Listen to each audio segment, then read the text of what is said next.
paz do Senhor, meus amados irmãos, estamos mais uma vez na nossa EBD aqui na Assembleia de Deus Plena Unção. Você é meu convidado a estarmos juntos nesses 20 minutinhos que vamos estudar a lição 2, Somos Cristãos. Evidentemente que eu estou falando da nossa lição bíblica, ok? CPAD, em defesa da fé cristã, ok? Em defesa da fé cristã, combatendo as antigas heresias que se apresentam com nova aparência. Muito importante. Importante não, importantíssimo para a nossa vida com Deus, para o nosso cristianismo autêntico e genuíno. Mas vamos ao que interessa? Vamos ao que interessa. O texto áureo da nossa lição diz assim, em Atos capítulo 15, o verso 19. Abra a sua lição, abra a sua Bíblia. Se você não tem a lição, abra a sua Bíblia, não é? Em Atos 15, verso 19, que diz assim: pelo que julgo que não se deve perturbar aqueles dentre os gentios que se convertem a Deus, ok? Então, pelo que julgo que não se deve perturbar aqueles dentre os gentios que se convertem a Deus. A verdade prática é: o cristianismo é uma religião de relacionamento pessoal com Cristo ressuscitado e não um conjunto de regras e ritos.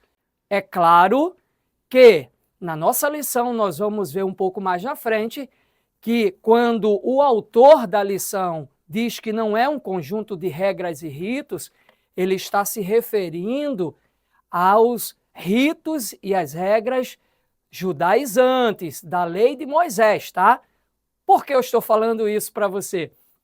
Porque é evidente que no cristianismo, não é? Na nova aliança, no cristianismo puro, genuíno, autêntico, nós temos regras e ritos, tá? Isso aí é só para esclarecer, para que não comecemos da seguinte forma: então agora não tem mais regra, agora não existe mais rito, não existe mais regra, não existe mais nada, agora cada um faz do seu jeito. Não, não, não, não, não, não. Você vai perceber que o autor está falando do judaísmo, tá ok? Então vamos para a leitura bíblica em classe, tá bom? O texto fala em Gálatas capítulo 2, do verso 1 ao verso 9 e também o verso 14, ok? O texto fala da ida de Paulo a Jerusalém. Nós não vamos ler todo o capítulo 2 ou do verso 1 ao verso 9 para nós não nos estendermos, tá bom? Para nós ganharmos tempo, na verdade. Então o texto fala de Paulo indo a Jerusalém através de uma revelação de Deus, não é? Ele não foi à toa, ele não foi passear, ele foi por uma revelação de Deus após 14 anos de serviço ministerial. Na ocasião, o apóstolo dos gentios vai a Jerusalém e apresenta aqueles que ele considera as colunas da igreja. Eu estou falando de Tiago, Pedro e João. Ele apresenta argumentos coerentes e espirituais do ponto de vista do evangelho para a não prática dos ritos, especialmente da circuncisão, entre os gentios.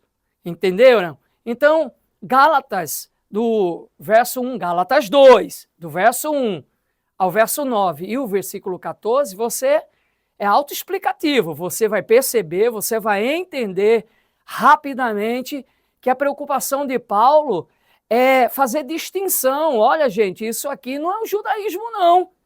Vocês estão pensando que isso é uma ramificação do judaísmo? Não é, não é. Outra coisa, vocês devem me respeitar, porque Deus chamou Pedro para ser apóstolo dos judeus, mas me chamou para ser apóstolo dos gentios. Então ele era um expert, um homem fora do comum, não é? Acima de qualquer suspeita, não é? E um erudito na palavra de Deus, na vida espiritual, e foi muito importante para o cristianismo ele ter ido a Jerusalém. Não era um concílio, era uma reunião, não é? Dizem os eruditos que ele foi levar ofertas para os irmãos pobres em Jerusalém e ele aproveitou. Isso nós vamos ver na nossa introdução, ok? Eu já estou adiantando, mas na nossa introdução nós vamos perceber isso, né? E para nós cristãos do século XXI, especialmente os que vivem no Ocidente, é fácil internalizar o evangelho livre desses rudimentos da lei de Moisés. Para nós chega a ser até um tanto quanto estranho, não é? Paulo ter ido a Jerusalém para fazer distinção entre o judaísmo e o cristianismo. Aqui nós não temos esse tipo de coisa. Nós não temos, nós já pegamos o cristianismo, não é, no formato real, não é? Sem nenhum tipo de adulteração, por assim dizer, não é?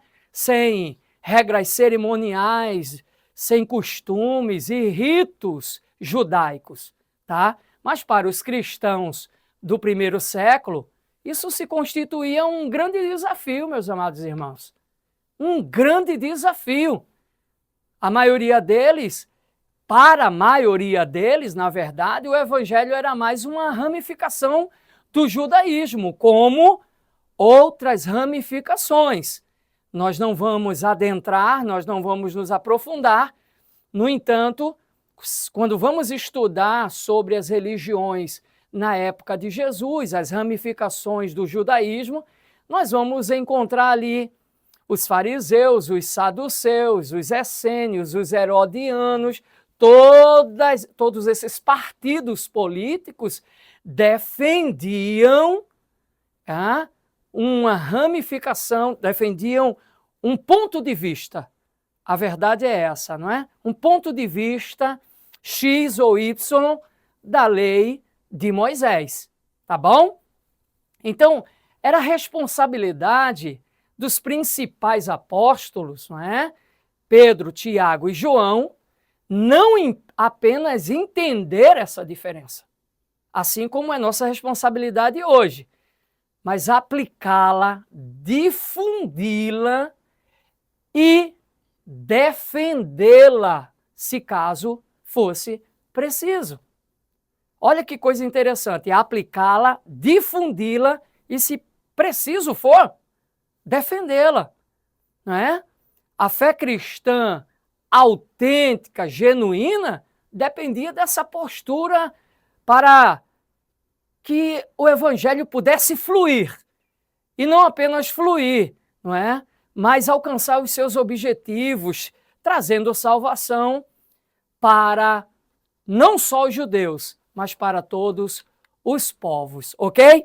Então, dito isso, na nossa introdução, nós vamos para o ponto 1, que é prevenindo-se contra a tendência judaizante. Mas o que é isso, pastor Radamés? Quase que o senhor fala em línguas estranhas agora. Vou te explicar rapidamente. Seguindo a revelação que recebera da parte de Deus, como eu já havia dito, o apóstolo Paulo vai com Barnabé, não é, que era judeu, e Tito, não é, que era grego. Eu sou pernambucano, não é? Se eu fosse carioca eu falaria Tito. Como eu sou pernambucano eu falo Tito, que era grego, né? Vou repetir, Barnabé era judeu, Tito era grego, e eles foram para Jerusalém. Então, alguns eruditos afirmam que essa visita tinha a ver com levar donativos ali para os cristãos pobres de Jerusalém, ok? Aproveitando a ocasião, o apóstolo percebe que existe algo que ele pode ajustar. A palavra é essa, ajustar perante os líderes da igreja. Ele expõe, esclarece esse ponto essencial, né, do Evangelho e, por que não dizer, problemático para a época, não é? Que trazia grandes prejuízos até no seu apostolado, no seu ministério. E quando eu falo de ministério, eu falo de serviço, ok? 14 anos Paulo está trabalhando, mas ele se depara com judeus que se diziam convertidos ao cristianismo, no entanto, eram verdadeiros judaizantes. Mais à frente nós vamos entender o que essa palavra quer dizer. E esses judaizantes trazendo grandes prejuízos por defender ritos, por defender a circuncisão. Então, para os irmãos terem uma ideia da dimensão do problema, na ocasião, os judaizantes que já estavam ali em Jerusalém para influenciar os pais da igreja, os líderes da igreja, já estavam ali tentando minar, tentando adulterar o verdadeiro evangelho. Era um problema muito sério, não é? Então Paulo chega ali em Jerusalém com Barnabé e Tito e aproveita a ocasião para se reunir com Pedro, Tiago e João, não é? E os irmãos, para os irmãos terem uma ideia, esses judaizantes queriam que Tito fosse circuncidado na ocasião. Coisa que Paulo não permitiu, de forma alguma.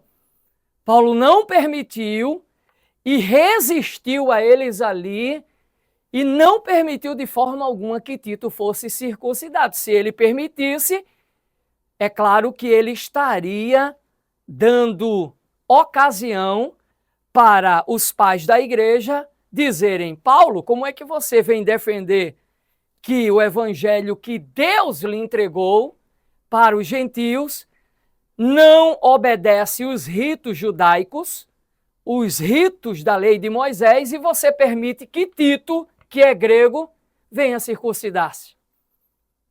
Então isso minaria todo o argumento de Paulo. Porém, Paulo tinha convicção do evangelho que recebeu da parte de Deus. Que coisa maravilhosa quando temos convicção daquilo que Deus nos deu, não é verdade? Então, nós temos aí também, na nossa lição, no ponto 1, a parte 2, né? Ponto 1, ponto 2, algumas pessoas preferem assim, não é? A tendência judaizante no início da igreja, não é? A tendência judaizante, ou melhor, né? O ponto 2 mesmo, a tendência judaizante no início da igreja. Paulo escreve aos cristãos, amados irmãos da Galácia, admirado e até estupefato, né, com a rapidez pelo qual eles tinham migrado do verdadeiro evangelho para outro evangelho. Tá? Essa palavra outro, no seu original, a etimologia original é other, ok? Outro, other, tá? Então, Paulo ficou espantado, Paulo ficou fora de si, disse: como é que pode, com tanta rapidez, vocês migraram, vocês mudaram para outro evangelho? Então, essa postura era tão significativa e tão importante que equivale, tá? Equivale a abandonar a fé, a apostatar da fé. Tá? Então, eles estavam abandonando a fé genuína, a fé autêntica. Eles estavam apostatando. Quem eram esses judaizantes? Você pode nos perguntar. Antes de responder a essa pergunta, precisamos diferenciar o termo judeu do termo judaizante. para que não haja confusão e você fique com raiva dos judeus, né? Você passa ali, por exemplo, na praia de Copacabana, né? Muitas vezes eu passei ali, caminhando ali na praia de Copacabana e me deparei com vários judeus ortodoxos passando com seu chapéu, com suas franjas, com suas indumentárias. E eu não quero que você fique chateado, que você fique com raiva dos judeus. Judaizante é uma coisa, judeu é outra completamente diferente. Tá? Os judeus, até o dia de hoje, são aqueles que professam a religião judaica, tá bom? São aqueles que professam a religião judaica. Já os judaizantes, que Paulo se refere em Gálatas, capítulo 2, o verso 14, quando ele repreende Pedro em Antioquia da Síria, ele está se referindo aos falsos cristãos que outrora tinham sido judeus, tá? Aqueles que migraram do judaísmo para o cristianismo, mas não deixaram os ritos, as regras e todos os hábitos, costumes dos judeus. Então, ele se refere a esses homens até como falsos cristãos, que se diziam enviados até pelos líderes da igreja lá de Jerusalém. Mas os líderes de Jerusalém negavam veementemente que os tinham enviados. Então, eram infiltrados, espiões, é verdade. Espiões dentro da igreja do primeiro século. Imagina, irmãos, nos dias atuais. Ixi, eu não quero nem imaginar, ok? Então, havia um clima de tensão. Aqui vemos que ser cristão de verdade não é apenas pregar o evangelho, mas em dado momento, se preciso, defendê-lo. Ser um apologista. Você já ouviu essa palavra? Apologista. Apologista é um defensor da fé genuína, ok? Nós precisamos, em dado momento, defender a nossa fé. Irmãos, Deus, aqui eu abro um parênteses, evidentemente, Deus não nos deu apenas o escudo da fé para nos defender. Existem cristãos que vivem a vida inteira, se defendendo. E a espada? Onde está? Onde está a espada do Espírito, que é a palavra de Deus? Onde está esse desprendimento de defender aquilo que a gente acredita, as nossas convicções espirituais, bíblicas? Em dado momento, você precisa, não é? Dentro de uma postura educada, evidentemente, de uma postura cristã, dizer a alguém, não, não é assim, não é assim. Não, mas você não está me respeitando. Não, eu estou defendendo o ponto de vista da minha fé. Eu acredito dessa forma, tá? Eu acredito. Aí você está sendo um apologista, especialmente quando se trata de falsos cristãos, né? A exemplo desses falsos cristãos que estavam lá na reunião que o apóstolo Paulo participou, eles estavam lá. Seria o equivalente a eles participarem efetivamente de um culto, de uma reunião de pastores. Você tem noção do que é isso? Uma reunião só com pastores e eles lá participando? Então, quando se trata da disseminação de heresias, de falsas doutrinas, nós precisamos nos levantar, não é, como apologistas, como Paulo fez, escrevendo para os cristãos da Galácia, não é? E ajustando, ressignificando, falando para os líderes da igreja que eles não adotassem essa postura, não é? Precisamos pedir a Deus mais homens como o apóstolo Paulo para as nossas igrejas, cheios de discernimento espiritual e intrepidez para rechaçar o argumento desses verdadeiros agentes de Satanás. Já partindo para o término da nossa lição, temos o ponto 3, que é a tendência judaizante hoje.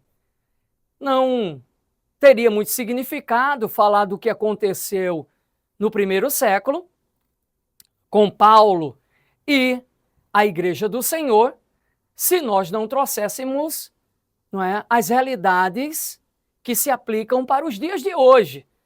Então, o fato de Deus ter chamado Paulo para pregar para os gentios e Pedro para os judeus, com conteúdos iguais, redobre a sua atenção nessa frase, com conteúdos iguais, mas formatos diferentes.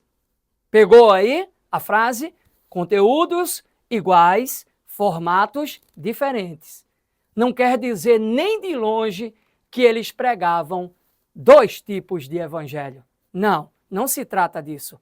Se os judaizantes conseguissem colocar a lei como complemento da obra de Cristo, o evangelho seria considerado mais uma seita judaica.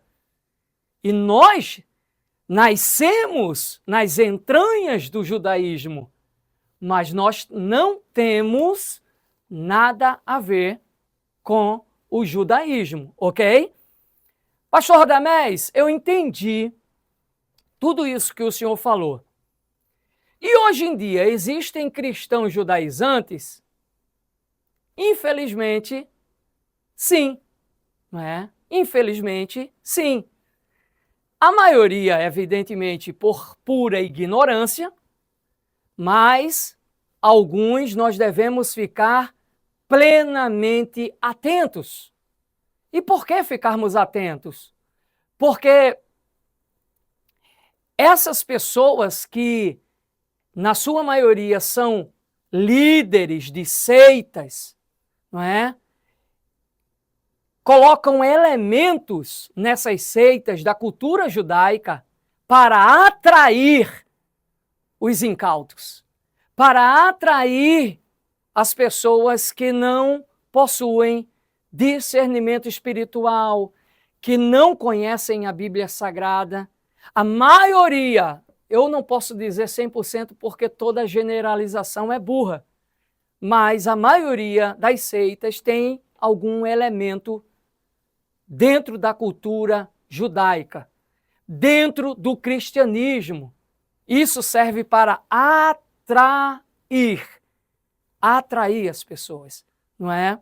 Então, eles usam isso simplesmente para legitimar aquela seita, para impressionar, mas também para descredibilizar as igrejas do Senhor.